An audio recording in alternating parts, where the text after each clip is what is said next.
Cannons have long fallen silent. Smoke has thinned into the evening air, and the ground, once trembling with footsteps and fear, now rests beneath a fading sky. It is here, in the quiet after violence, that history often begins to simplify its heroes. Ulysses S. Grant is rarely remembered in silence. Instead, he is reduced to caricature: a slouched general, a troubled drinker, a president overshadowed by scandal and failure. For generations, that image has lingered, repeated in textbooks, whispered in lectures, carved into an easy judgment. A man too weak for politics, a soldier who stumbled into power. But history, when listened to carefully, tells a different story. Behind the myth stood a president who did something no other 19th century leader dared to do with equal force. Ulysses S. Grant used the full authority of the federal government to defend Black Americans, deploying troops, prosecuting terrorists, and declaring war on the Ku Klux Klan at a time when retreat would have been safer, quieter, and far more popular. While others spoke of reconciliation, Grant spoke of law. While others accepted violence as inevitable, Grant treated it as rebellion. And while the nation grew tired of justice, Grant refused to look away. So how did a man dismissed as weak become the strongest federal defender of civil rights between Abraham Lincoln and the modern era? How did a quiet, reluctant leader choose moral clarity over comfort again and again as the country turned against him? Tonight's story is not about perfection. It is about pressure, about what a person does when the world urges them to step aside, to soften, to forget. Before we begin, take a moment to like this video and subscribe to the channel. It helps these quiet histories reach others who listen late into the night. And share your thoughts in the comments. Was Ulysses S. Grant misunderstood, or simply ahead of his time? Now, let us return to the beginning and listen more closely.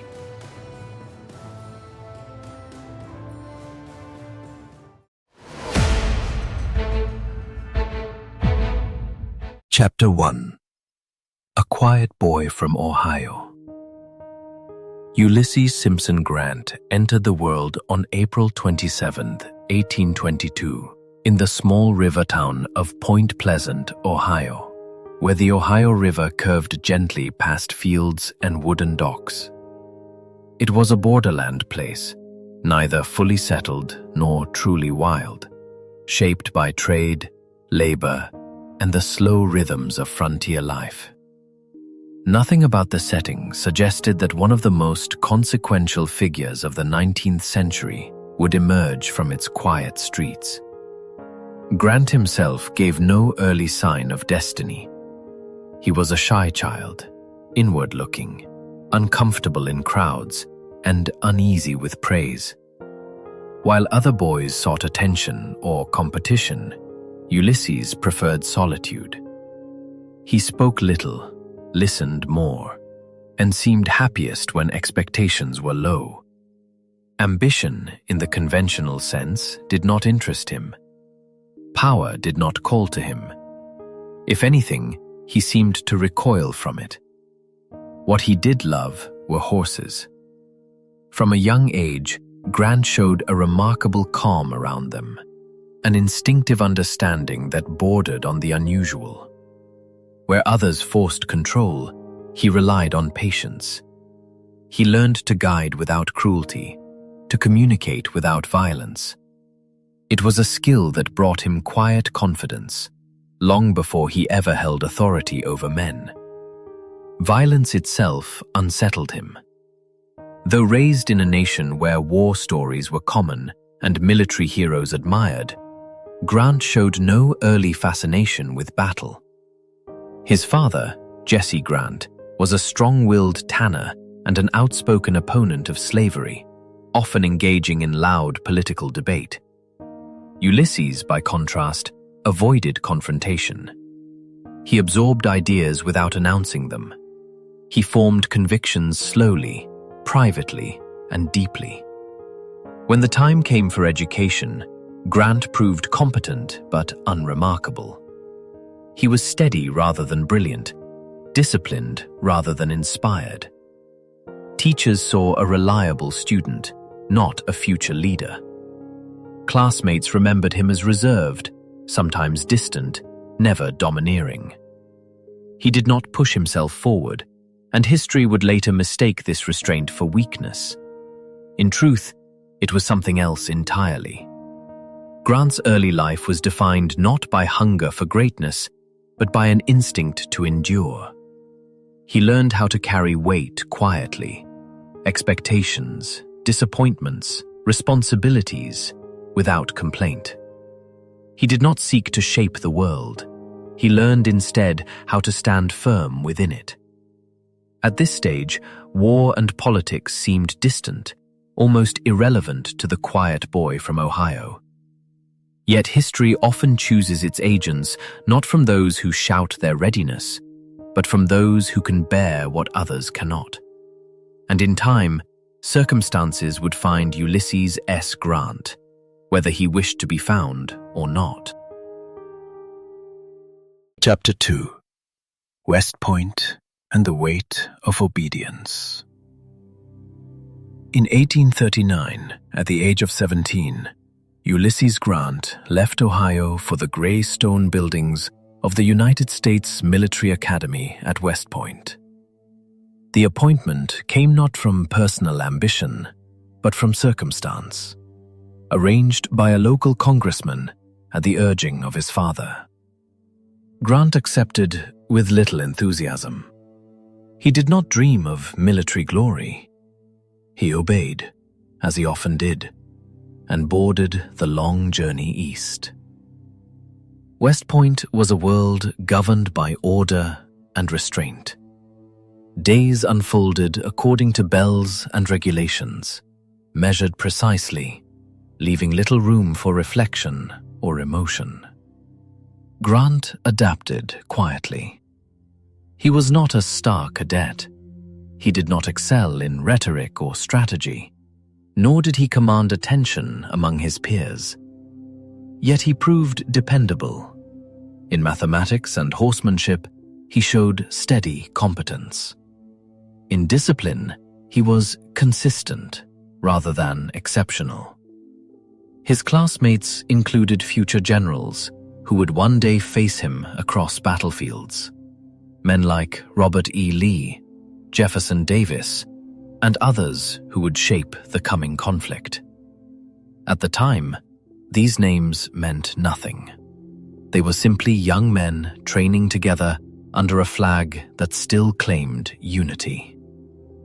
Upon graduation in 1843, Grant was commissioned into the army and sent south and west to a nation already divided by geography and conscience. It was here, in the slave-holding regions of Missouri, Louisiana, and later Texas, that Grant encountered slavery not as an abstraction, but as daily reality. He saw men and women bought, sold, and worked under threat. He witnessed the quiet violence that sustained the system, the casual cruelty, the enforced silence.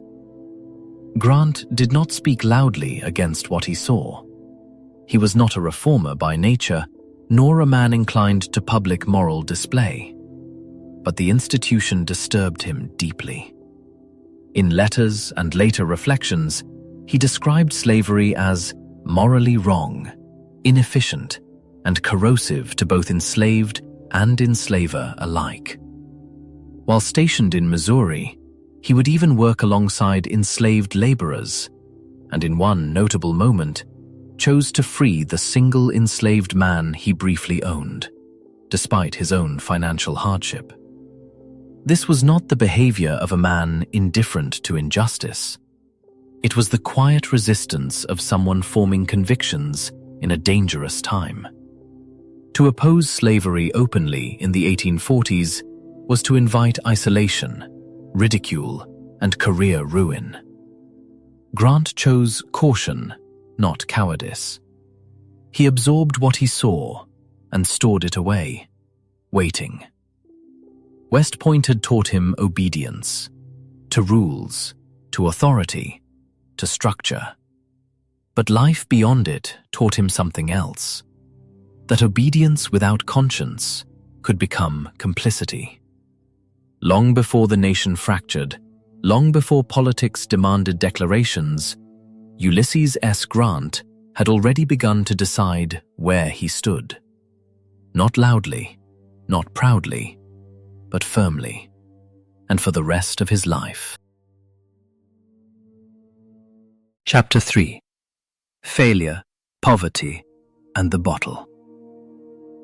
After the Mexican-American War, the Army carried Ulysses S. Grant farther from home and deeper into isolation.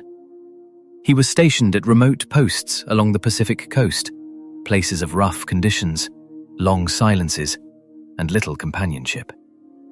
Letters traveled slowly. His wife, Julia, remained thousands of miles away. Days blurred into one another, marked by duty, but emptied of purpose. It was here, far from the structure of war and the familiarity of family, that Grant began to unravel. By 1854, worn down by loneliness and a growing sense of failure, Grant resigned his commission. Officially, the departure was quiet and unremarkable. Unofficially, rumors followed him, whispers that alcohol had played a role. The truth, as with much of Grant's life, was more restrained and more human. He struggled with drinking during periods of isolation and depression, not as indulgence, but as escape. There is no credible evidence that he was ever drunk in combat, nor that alcohol impaired his judgment in battle or command. Those who served under him later would consistently testify to his clarity, calm, and discipline under fire. Civilian life, however, proved harsher than the army. Grant returned to the Midwest with no clear profession, little money, and a growing family to support. He tried farming near St. Louis, working land that resisted him as stubbornly as fortune did. Crops failed. Illness followed. At times, Grant was forced to sell firewood on the streets to buy food. In one of the most painful episodes of his life, he pawned his watch, his last valuable possession, to purchase Christmas gifts for his children. Depression settled over him quietly. He did not dramatize his suffering, nor did he ask for help easily. Pride kept him silent, and shame deepened the isolation. These were years of invisibility, years history would later rush past, but which shaped him profoundly. Alcohol remained present during this period, but it did not define him in the way legend would later suggest. Grant drank when he felt cut off from purpose, when routine collapsed and loneliness filled the gaps. When responsibility returned, when structure, duty, and meaning were restored, his drinking receded. This pattern would repeat itself throughout his life, inconvenient to myth, but consistent in record. Eventually, with few options left, Grant accepted work in his father's leather goods store in Galena, Illinois. He worked behind the counter, managing accounts, stacking hides, anonymously, quietly, far from any notion of leadership or destiny. Customers saw only a tired man with a reserved manner and steady hands. Yet beneath the surface, something endured. Failure had not broken Grant. Poverty had not erased him. These years taught him humility without bitterness, endurance without self-pity. He learned what it meant to fall and to keep going without applause. When the nation would soon call upon him again, it would not find a man intoxicated by ambition or dulled by drink. It would find someone who understood hardship intimately, who had known obscurity, and who had learned, painfully, how to carry responsibility without illusion. History often forgets how close Ulysses S. Grant came to disappearing entirely, and how much those forgotten years prepared him for everything that followed. Chapter 4. The War Finds Grant. In the spring of 1861, the long tension that had stretched across the United States finally broke. Cannon fire echoed over Fort Sumter, and with it came a reality few could avoid. The nation was at war with itself. Flags were raised, speeches delivered, and men rushed to enlist. Some driven by ideology, others by excitement, many by fear of being left behind. Ulysses S. Grant did not rush. At the time, he was still working quietly in Galena, Illinois, managing his father's leather store. When news of the attack arrived, Grant listened more than he spoke. He attended a local meeting to discuss forming a volunteer company, not as a fiery leader, but as a man with experience who could help impose order on confusion. He drilled recruits, taught them how to stand, how to move, how to obey commands that had not yet been tested by fire. There was no dramatic return to glory. Grant re-entered service reluctantly, almost cautiously, as if aware of the cost that followed war. Yet once responsibility settled on his shoulders, something familiar returned. Structure replaced uncertainty. Purpose steadied him. Grant's early assignments were modest, but his approach was immediately noticeable. He focused on logistics, supplies, transportation, timing. Where others spoke in abstractions, Grant asked practical questions. How would the men eat? How would they move? How long could they hold? He understood that battles were not won by speeches, but by preparation. On the battlefield, Grant remained composed. He did not seek spectacle or flourish.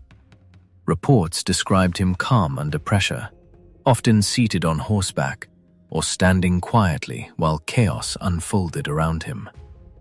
Orders were brief, direct, and unembellished. He expected obedience, but he did not confuse authority with drama. This restraint became his signature. As Union forces struggled with hesitation and overcautious commanders, Grant pressed forward. He accepted losses not lightly, but realistically, understanding that delay carried its own cost. To many, this made him appear relentless. To his soldiers, it made him reliable. They knew he would not waste them, but neither would he retreat without reason. Rumors followed him even now. Whispers about drinking resurfaced whenever Grant succeeded where others failed. Yet those closest to him observed something else entirely. A commander present at all hours, attentive to reports, focused on outcomes. In battle, there was no evidence of impairment, only clarity. The war did not change Grant's nature. It revealed it. He was not a man of stirring words or heroic poses. He did not posture before his troops or dramatize his role. Instead, he absorbed responsibility and moved forward, step by deliberate step. The calm he had learned in failure now steadied him amid gunfire. Grant had not sought the war. He had not summoned destiny. But as the nation fractured and stumbled, the war found him, quietly, inevitably, and placed him where his particular kind of strength was suddenly indispensable. And from that moment on, history would no longer be able to ignore him. Chapter 5. Unconditional Surrender. By the winter of 1862, the Civil War had settled into a grim rhythm. Early enthusiasm had faded, replaced by confusion, delay, and frustration. Union armies moved cautiously, often stopping just short of decisive action. In Washington, patience was thinning.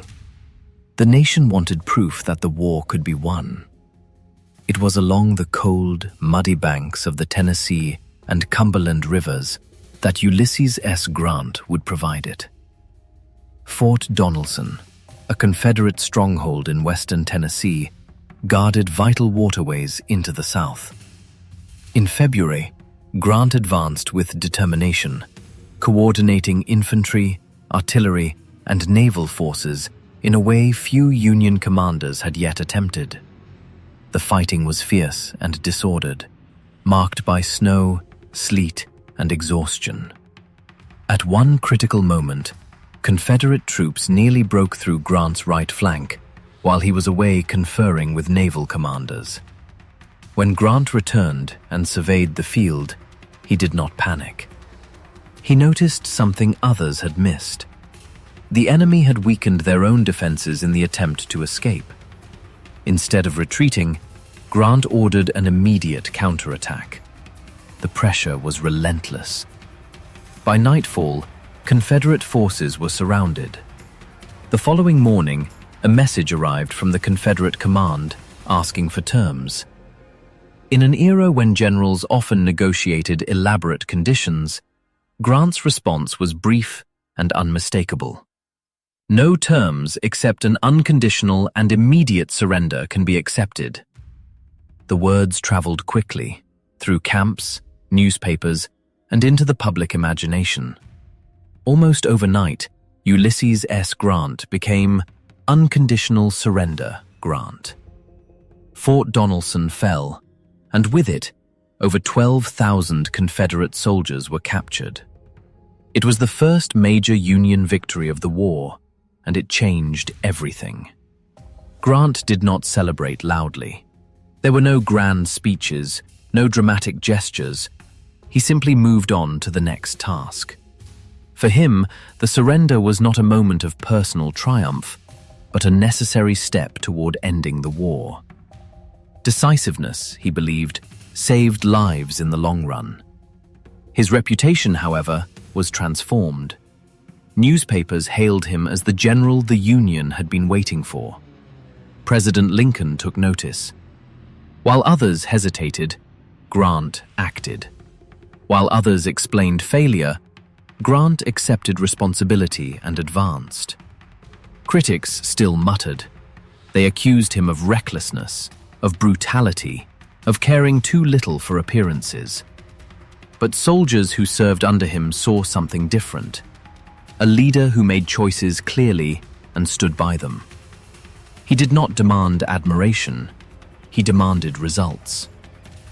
Fort Donelson revealed the core of Grant's command style. He did not fight for spectacle or legacy. He fought to conclude. In a war prolonged by indecision, his clarity was revolutionary. From this point forward, Ulysses S. Grant would no longer be overlooked. The quiet man from Ohio had demonstrated that resolve, when paired with preparation, could shift the course of history. And the nation, weary of half measures, began to listen. Chapter 6. Lincoln's General. As the war dragged into its second and third years, President Abraham Lincoln faced a problem more dangerous than any single battlefield. The Union had men, resources, and moral cause, but it lacked generals willing to press forward. One by one, commanders advanced cautiously, then retreated, preserving their armies but prolonging the conflict.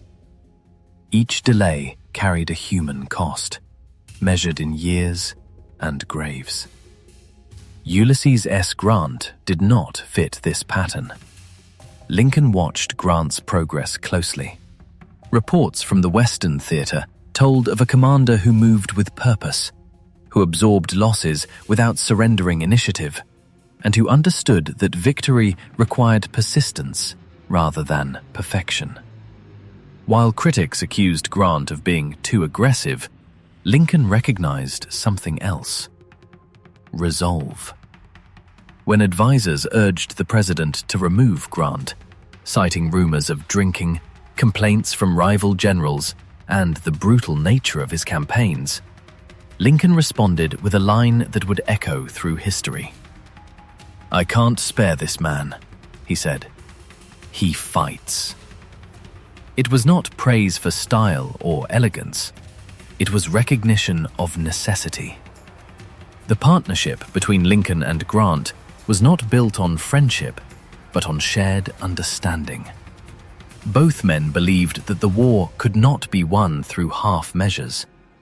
More importantly, both had come to see that the conflict was inseparable from slavery itself. What had begun as a fight to preserve the Union had become, by grim logic and lived experience, a struggle to end a system that made disunion inevitable. Grant never spoke of abolition with fiery rhetoric, yet his actions aligned steadily with that outcome. He supported the use of black troops, understood the strategic value of emancipation, and recognized that peace without justice would be temporary at best. Slavery, he believed, was not only morally wrong, it was the root cause of the war. In 1864, Lincoln elevated Grant to General-in-Chief of all Union armies. It was a turning point. For the first time, the Union adopted a coordinated national strategy, pressing Confederate forces on multiple fronts simultaneously. Grant moved east to face Robert E. Lee, a general revered for caution, calculation, and defensive brilliance. The campaign that followed was relentless. Battles at the Wilderness, Spotsylvania, and Cold Harbor were brutal and costly. Casualty numbers shocked the nation. Newspapers labeled Grant a butcher. Yet, through the smoke and exhaustion, one pattern remained consistent. Grant did not retreat. When blocked, he moved sideways. When repelled, he advanced again. His goal was not dramatic victory, but attrition, forcing the Confederacy to confront the limits of its manpower and resources. This refusal to withdraw was not born of indifference. Grant understood loss intimately. He wrote often of the weight of command and the sorrow of casualties. But he also understood arithmetic. Every day the war continued. More lives would be lost, North and South alike. Delay was not mercy. It was cruelty, extended over time. Lincoln stood by him. Together, the president and his general accepted the burden of unpopular decisions. They absorbed criticism in silence, trusting history to judge what newspapers could not. Their partnership rested on a shared clarity. The war must be finished, and it must end in a way that made slavery impossible to resurrect. Grant fought as Lincoln governed, without illusion, without retreat, and without apology. And in that quiet alignment of purpose, the Union found the leadership it had long lacked. Chapter 7. The End of Slavery, the Beginning of Responsibility. By the spring of 1865, the war had burned itself nearly to exhaustion. The Confederacy was collapsing under the weight of blockade, loss, and time. Roads turned to mud beneath retreating columns. Supplies dwindled. Hope narrowed to endurance. In Virginia, the final movements unfolded not with sudden drama, but with inevitability. On April 9, 1865, in the quiet village of Appomattox Courthouse, Ulysses S. Grant met Robert E. Lee to accept the surrender of the Army of Northern Virginia. The room was modest. The mood was restrained. There were no banners, no speeches, no cheers.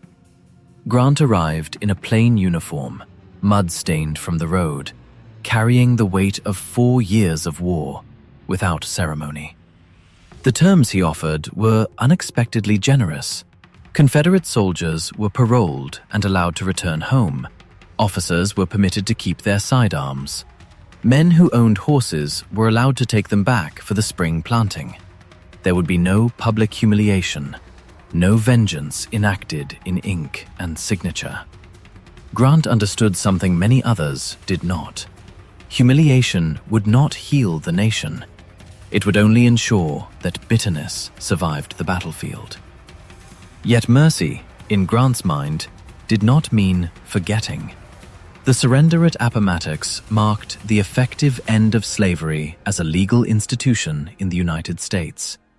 Emancipation had been proclaimed, and the Confederacy, built upon human bondage, had been defeated. But Grant was under no illusion that the war's conclusion had resolved the deeper struggle. Freedom declared on paper would mean little without protection in practice. Victory, he believed, created responsibility.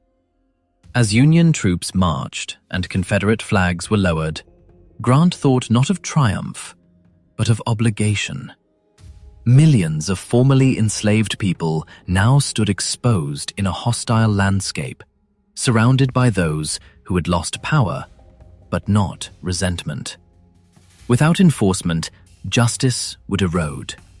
Without federal commitment, old hierarchies would reassert themselves in new forms. Grant's approach to Appomattox reflected this balance. Reconciliation was necessary to prevent endless conflict. But reconciliation without justice would be fragile and false. The nation had to reunite, but not at the expense of the rights newly won. When news of the surrender reached Washington, celebrations erupted. Grant declined public display. He sent quiet instructions instead, urging restraint, discipline, and order. The war had ended. The work had not. Only days later, Abraham Lincoln would be assassinated, leaving the burden of peace to others. Grant mourned deeply. He had lost not just a president, but a partner who understood the cost of moral decisions made under pressure. Appomattox closed one chapter of American history and opened another, far more uncertain one. For Grant, the defeat of slavery was not an ending, it was a beginning. A test of whether the nation would honor the meaning of its victory. The battlefield had fallen silent, but the responsibility borne there would echo for decades to come. Chapter 8. An Unlikely President. When the guns fell silent and armies disbanded, Ulysses S. Grant expected to return once again to private life.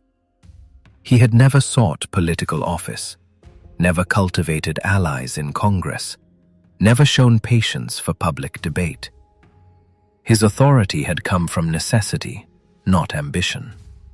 Politics, with its shifting loyalties and careful words, held little appeal for a man accustomed to clarity and command. But the nation would not release him so easily. By 1868, the United States was exhausted and deeply fractured. The war had ended slavery, but it had not resolved the question of what freedom would mean in practice. Southern states resisted Reconstruction. Violence flared in the shadows. Northern resolve weakened as memories of war faded, and the cost of justice became inconvenient. Trust in civilian leadership had eroded, replaced by suspicion and fatigue. In this uncertainty, many Americans turned to the one figure who seemed untainted by politics: Ulysses S. Grant. Grant's nomination for the presidency came less as a campaign than as a summons. His reputation as the general who had preserved the Union carried moral weight. To supporters, he represented stability. To freedmen, he represented protection. To those weary of conflict, he represented closure. Grant himself remained uncomfortable. He spoke plainly and sparingly, offering few promises beyond a simple phrase that became his campaign's core: "Let us have peace." It was not a policy platform, but a desire shaped by experience. Grant knew what war cost, and he knew that peace required more than silence. The election of 1868 was charged with tension. Black men voted in large numbers for the first time in southern states, often under threat of violence. White resistance was fierce, sometimes deadly. Federal troops stood guard at polling places. The promise of Reconstruction was being tested in real time. Grant won decisively. When he took the oath of office in March 1869, the contrast was striking. A soldier entered the White House not in triumph, but in caution. He brought with him habits formed on campaign: direct orders, loyalty to subordinates, impatience with ambiguity. Washington, however, was not a battlefield. Power here was fragmented, negotiated, and often concealed. Grant inherited a political minefield. Congress was divided. The South was resentful. The North was growing indifferent. The lives of millions of newly freed Americans depended on laws that existed largely on paper. Grant understood something many politicians preferred to ignore. The war had settled the question of union and slavery, but not the question of enforcement. If the federal government withdrew, violence would fill the vacuum. Though inexperienced in politics, Grant was not naive about responsibility. He approached the presidency as he had approached command, not as a reward, but as a burden to be carried through. The quiet man from Ohio had once again been pulled forward by circumstance. This time, the battlefield was not marked by trenches or cannon fire, but by legislation, resistance, and moral exhaustion. And once more, history placed Grant where he had never intended to stand, at the center of a struggle that would define the nation long after the echoes of war had faded. Chapter 9: Reconstruction and Federal Power. In the years following the Civil War, the United States faced a question more difficult than any battle strategy. What responsibility did the federal government have to protect the freedom it had declared? Reconstruction was not simply a policy. It was a test of whether the nation believed its own promises. President Ulysses S. Grant believed the answer was clear.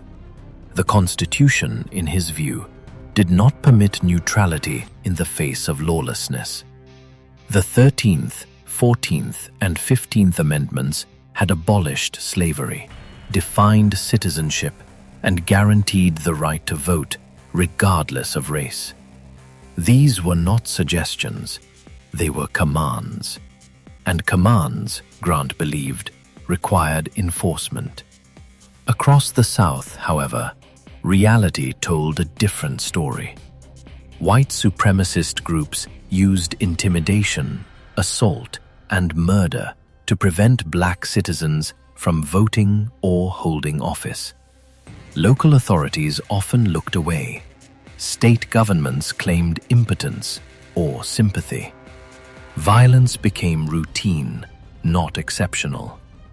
Grant refused to treat this as a regional problem. He treated it as rebellion by other means. Working with Congress, his administration supported the Enforcement Acts of 1870 and 1871, legislation designed to give the federal government the power to protect civil rights directly. These laws allowed federal supervision of elections, prosecution of individuals who violated voting rights, and, when necessary, the deployment of federal troops. For the first time, the federal government asserted that civil rights were not merely state concerns, but national obligations. Grant used these powers decisively. Federal troops were sent to protect black voters at polling stations. U.S. Marshals arrested those who used violence or intimidation. Federal courts, rather than hostile local juries, tried offenders. In places where terror had become normalized, the presence of federal authority brought a fragile but real sense of safety. This expansion of federal power alarmed many Americans. Critics accused Grant of centralization, of authoritarianism, even of tyranny. Some argued that the nation needed to move on, that enforcing equality too aggressively would only deepen resentment. Grant did not accept these arguments.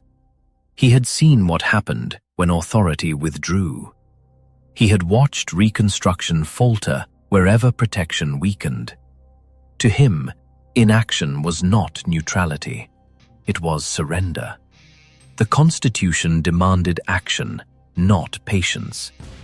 In his annual messages to Congress, Grant spoke plainly about the stakes. Without federal enforcement, the rights of Black Americans would exist only in theory. Freedom without protection, he warned, was freedom in name alone. The results were immediate and visible. In the early 1870s, Black political participation in the South reached its highest level in American history. Black men voted, held office, served in state legislatures, and shaped local governments. For a brief period, the promises of Reconstruction began to take tangible form. Grant understood that this moment was fragile. It depended on continued will, continued funding, and continued resolve. But he also knew that history would judge whether the nation had tried or whether it had retreated at the first sign of resistance. Reconstruction, under Grant, was not perfect. It was incomplete and fiercely contested. But it was sincere. At a time when many urged compromise through silence, Grant chose enforcement through law. He believed the Union had been preserved not merely to exist, but to mean something. And in asserting federal power to defend civil rights, he tested the Constitution not as a document of ideals, but as an instrument of justice. Chapter 10. War on the Ku Klux Klan. By the early 1870s, the struggle over Reconstruction had entered its most violent phase. Across large parts of the South, a shadow war was underway. One fought at night, behind hoods and whispers, enforced through terror rather than law. The Ku Klux Klan had become the armed wing of white resistance, determined to undo emancipation through fear. Black voters were beaten or murdered. Teachers and ministers were targeted. Republican officials were threatened into silence or driven from their homes. Local courts rarely intervened. Sheriffs looked away. Juries refused to convict. In many counties, the rule of law had collapsed entirely. President Ulysses S. Grant did not describe this as disorder. He described it as insurrection. In 1871, after repeated warnings went unanswered, Grant invoked the Enforcement Acts, with full force. He declared the activities of the Ku Klux Klan a rebellion against the United States. In several counties of South Carolina, where violence was most severe, he took an extraordinary step: the suspension of habeas corpus. It was a measure used only in moments of national emergency. Grant understood the gravity of the decision. He had fought a war to preserve constitutional government, not to weaken it. But he also knew that constitutional rights meant nothing if the government lacked the courage to defend them. Federal troops moved in. U.S. Marshals conducted mass arrests. Hundreds of Klansmen were detained, questioned, and brought before federal courts. For the first time, those who had relied on anonymity and local protection faced a power they could not intimidate. The impact was immediate. Night rides ceased. Whippings stopped. Murders declined sharply. In regions where terror had ruled for years, silence returned. Not the silence of fear, but of enforced order. Black citizens voted again. Schools reopened. Churches gathered without guards at the door. Grant monitored the operation closely. He resisted calls to soften the response. When critics accused him of tyranny, he answered with restraint but firmness. The government, he argued, had an obligation to protect its citizens when states refused or failed to do so. Liberty did not include the right to terrorize. Historians would later note the uniqueness of this moment. Ulysses S. Grant remains the first, and only, president to have dismantled the Ku Klux Klan through direct federal force. Not through speeches, not through condemnation alone, but through arrests, prosecutions, and sustained enforcement. The victory, however, was incomplete. While the Klan as an organization was shattered, the ideology that fueled it did not disappear. Resistance adapted. Violence became more covert. Political will in the North began to erode as economic concerns and fatigue overtook moral urgency. Grant understood this danger. In private correspondence, he warned that retreat would invite resurgence. Without continued enforcement, he feared, the gains of Reconstruction would unravel. But as his presidency continued, support in Congress weakened. Funding was cut. Attention shifted elsewhere. For a brief, fragile moment, the federal government had proven that it could protect civil rights through decisive action. That moment existed largely because Grant was willing to use power where others hesitated. In the quiet aftermath, as troops withdrew and headlines moved on, the lesson lingered uncomfortably. Justice had not failed because it was impossible, but because it was abandoned. Grant had shown what enforcement could achieve. Whether the nation would remember or repeat his resolve remained an open question, left to history's long night. Chapter 11. The Cost of Doing the Right Thing. The success of federal intervention carried a price that Ulysses S. Grant had long anticipated.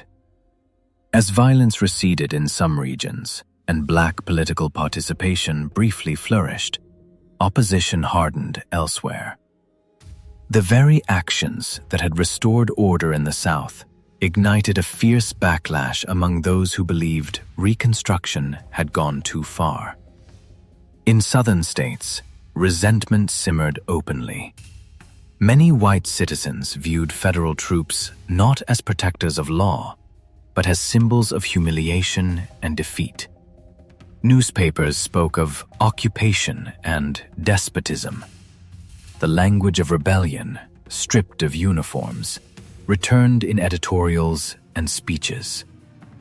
Grant's name became a convenient target, associated with force, intervention, and unwanted change. The criticism did not stop at the Mason-Dixon line. In the North, where the war's devastation was less visible, fatigue set in. The moral urgency that had fueled emancipation began to dull. Reconstruction required money, troops, and attention, resources many voters now wished to spend elsewhere. Economic concerns grew louder. Political patience wore thin. Grant was accused of tyranny. Opponents claimed he had overstepped constitutional limits by suspending habeas corpus and deploying troops during elections. They warned that federal power, once expanded, could be abused. Some argued that the South needed to be left alone to heal, even if that healing came at the expense of Black citizens' safety and rights. Grant listened, but he did not retreat easily. He understood the danger of unchecked power. He had fought a war to preserve constitutional government. But he also understood the danger of abandonment. To withdraw protection, he believed, would be to concede victory to those who had simply exchanged uniforms for hoods. Privately, Grant expressed frustration with the nation's waning resolve. He saw Reconstruction not as punishment, but as obligation, a necessary continuation of the war's moral outcome. Ending slavery without securing its aftermath, he believed, was a betrayal disguised as reconciliation. Yet politics is shaped as much by mood as by principle. Elections shifted. Congressional support weakened. Each use of federal authority carried increasing political cost.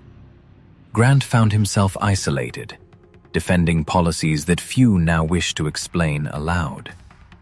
The irony was stark. Grant had acted decisively when chaos threatened the Republic. Now, his decisiveness was recast as excess. His restraint, when he avoided mass reprisals, was forgotten. Only the memory of force remained.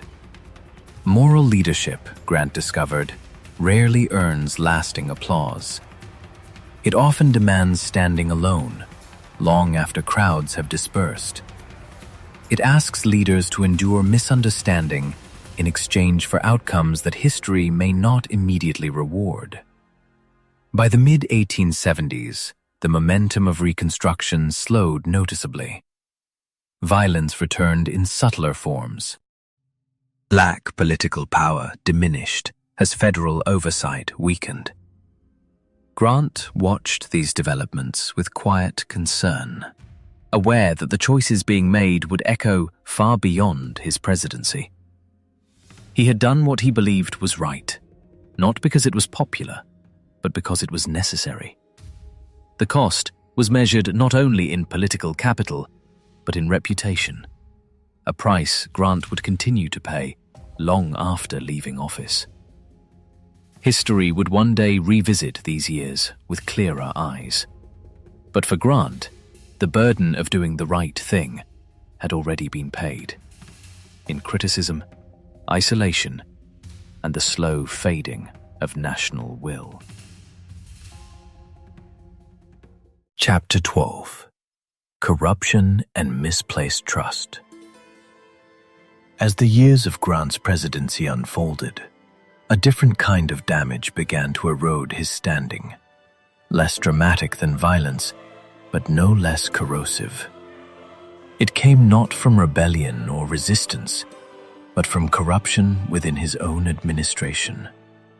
Scandals emerged one by one, filling newspapers with accusations and reinforcing a narrative that would cling to Grant's legacy for generations.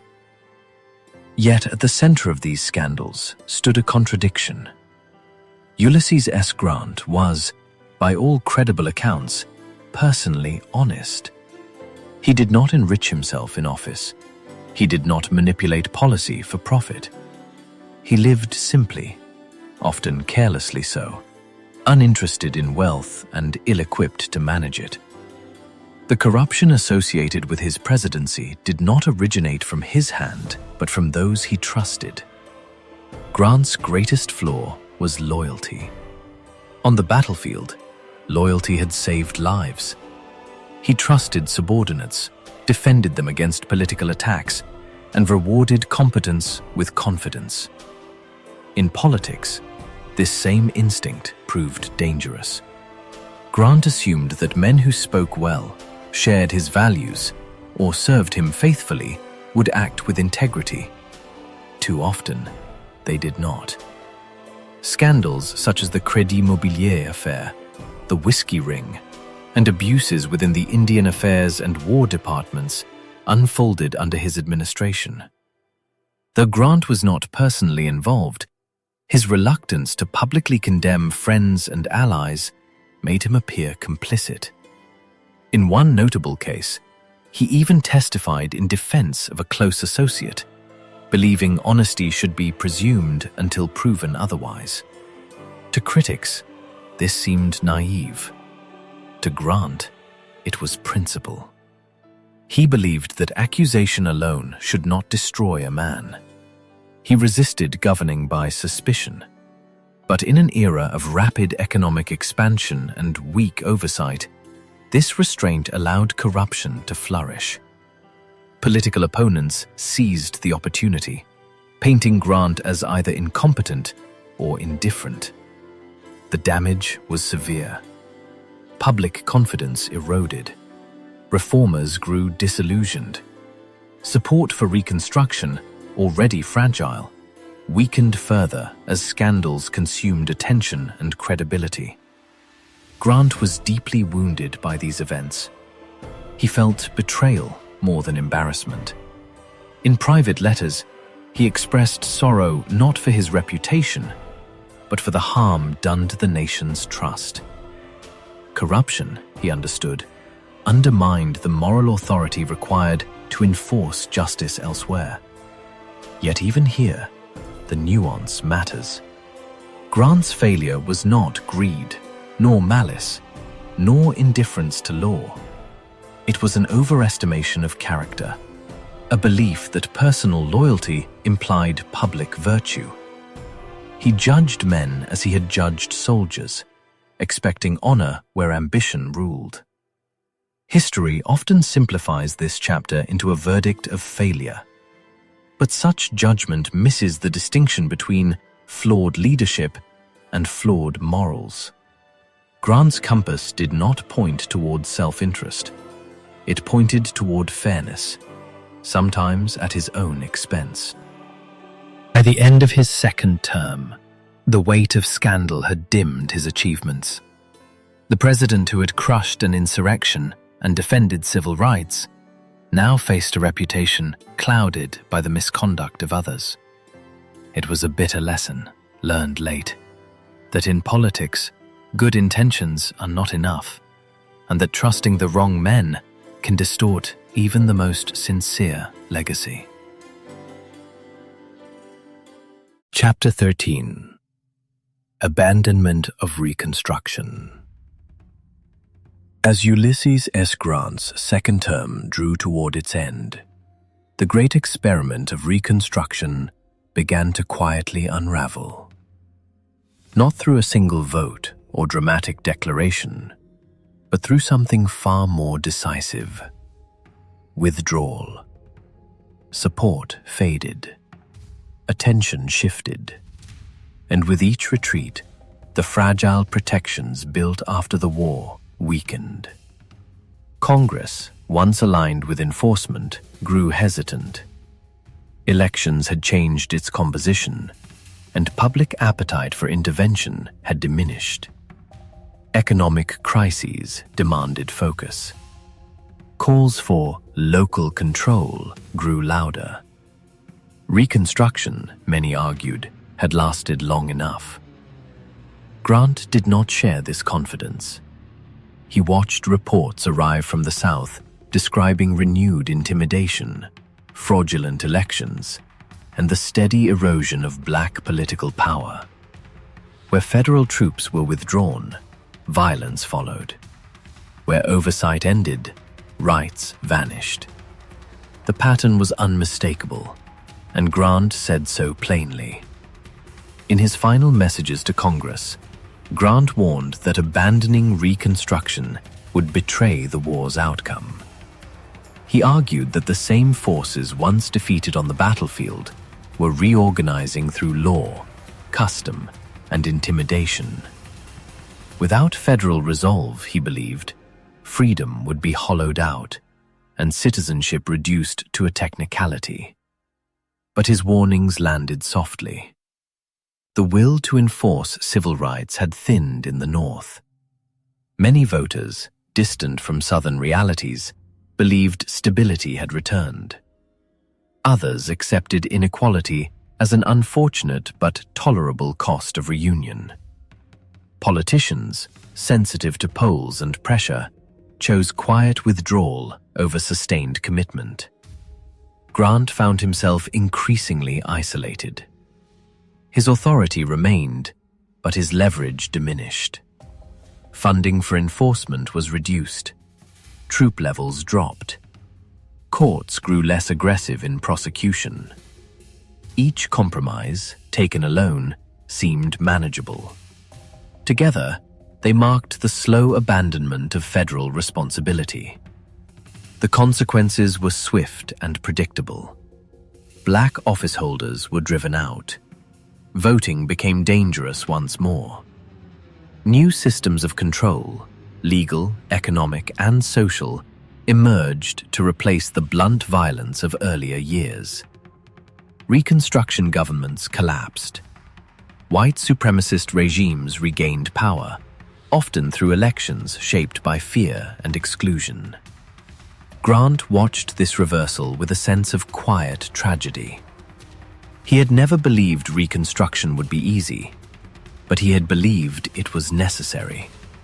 The nation, he feared, was mistaking exhaustion for resolution.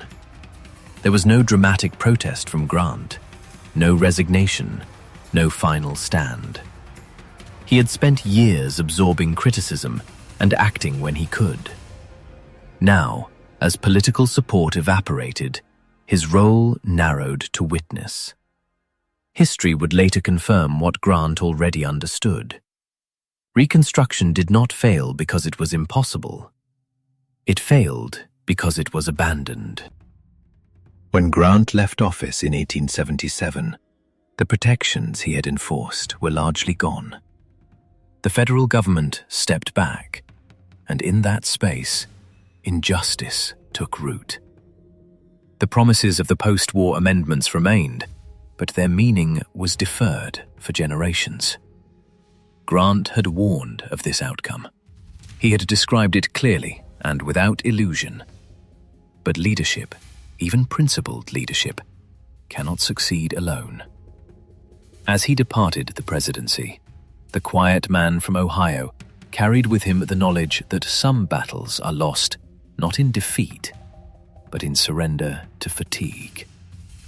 And the cost of that surrender would be paid by others, long after his voice had faded from the chambers of power. Chapter 14. World Tour and Quiet Respect. When Ulysses S. Grant left the White House in March 1877, he did so without ceremony or relief. The presidency had aged him. Years of criticism, political compromise, and moral frustration weighed heavily on his quiet nature. For the first time in decades, he was no longer responsible for holding a fractured nation together.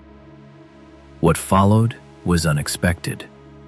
Rather than retreat into obscurity, Grant embarked on a world tour that would last nearly 3 years. Accompanied by his wife Julia, he traveled not as a conqueror or statesman seeking influence, but as a former soldier curious about the world beyond America's wounds.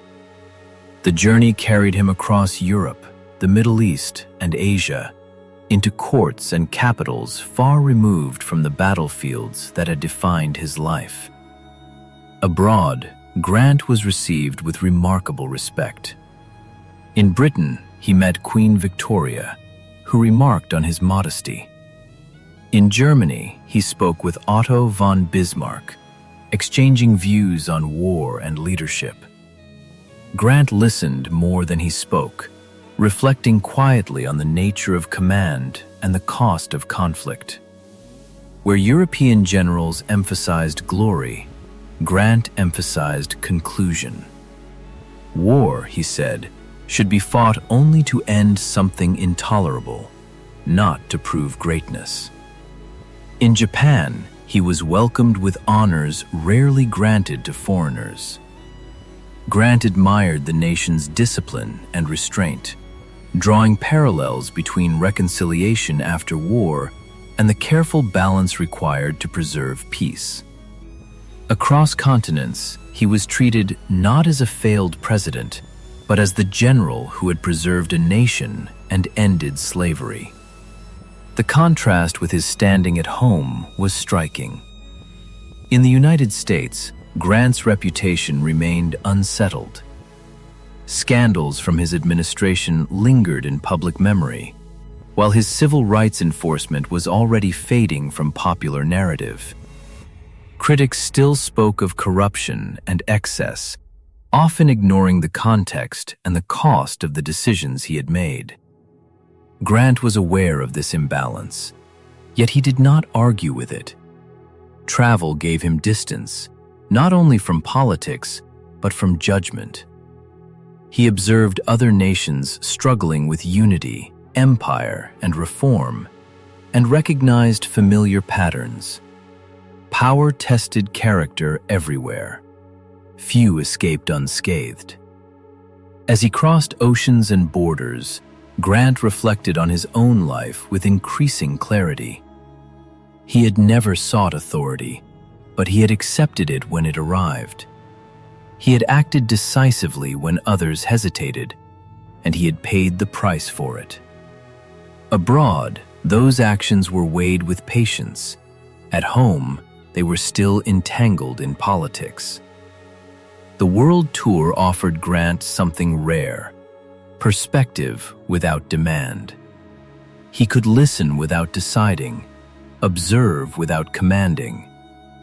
For a man shaped by responsibility, this quiet respect was restorative.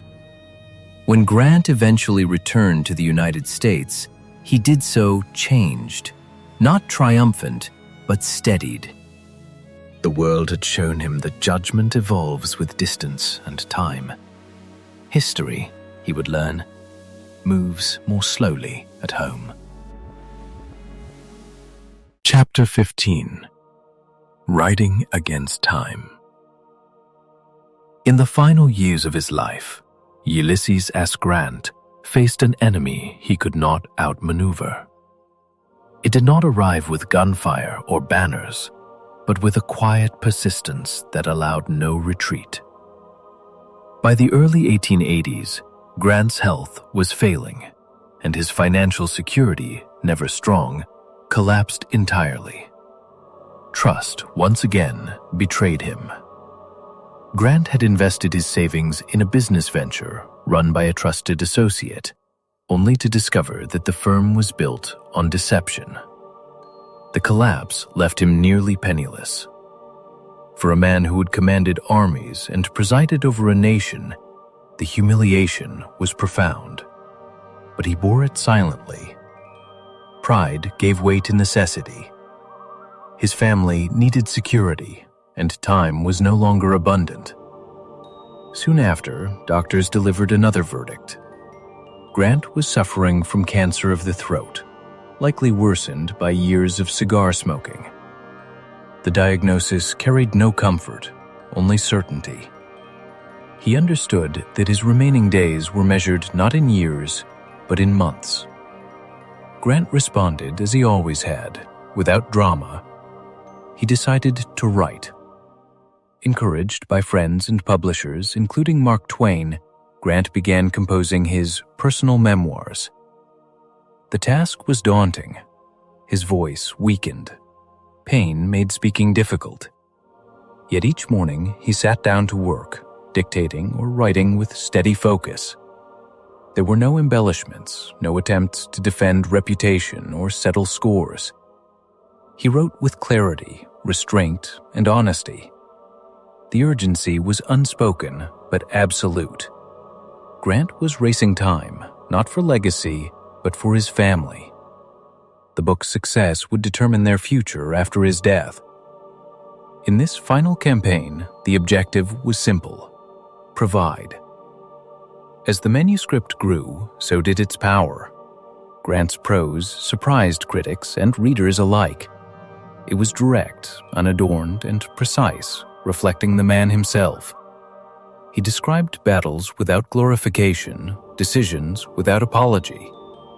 The war, he insisted, was tragic even in victory. Slavery, he affirmed, had been its central cause.